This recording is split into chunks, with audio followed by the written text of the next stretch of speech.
Target outranking share. This is an awesome objective if you're very competitive.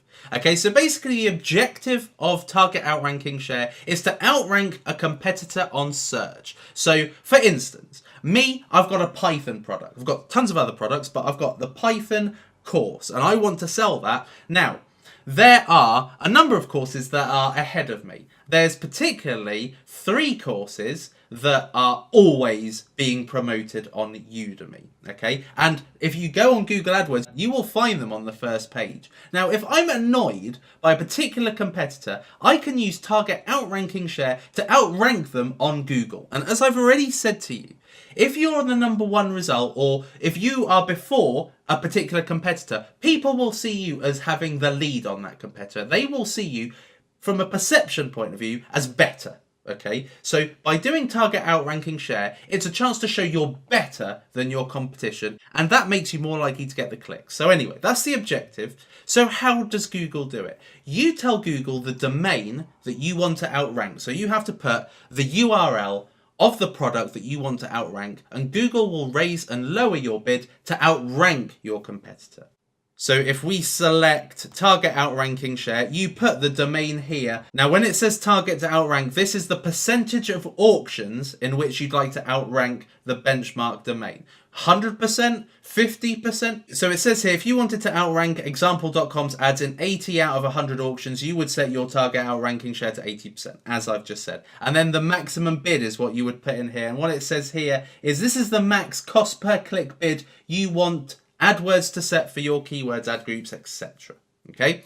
Now, there are some disadvantages, but before I tell you those, why would you want to do this? Really to gain market share through more visibility, okay? You're number 1, you outrank them. You get more market share because you're more visible. You are perceived as the number 1 out of the 2.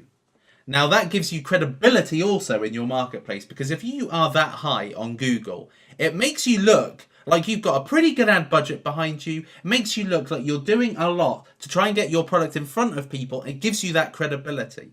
You know, when you look on Google, when you look at the ads, you naturally assume that anybody that's got the ad next to their product, you think you must have a big budget because you're showing in front of me. You know, Google AdWords aren't cheap. So it means that you're serious. Okay, so that's a credibility that you get when you are ahead of your competition.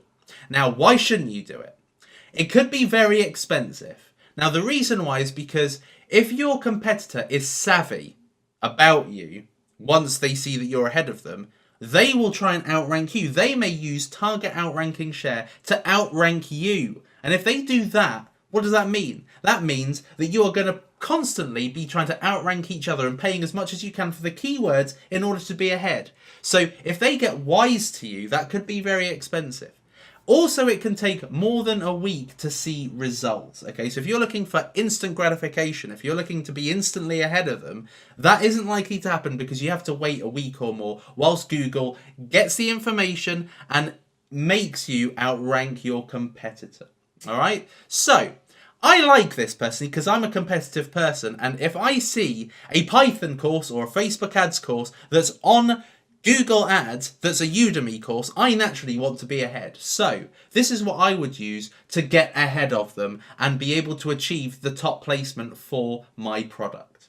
All right, so in the next lecture, I'm going to talk to you about maximizing clicks, which we've already gone through a little bit. So I am going to tell you about that in the next lecture.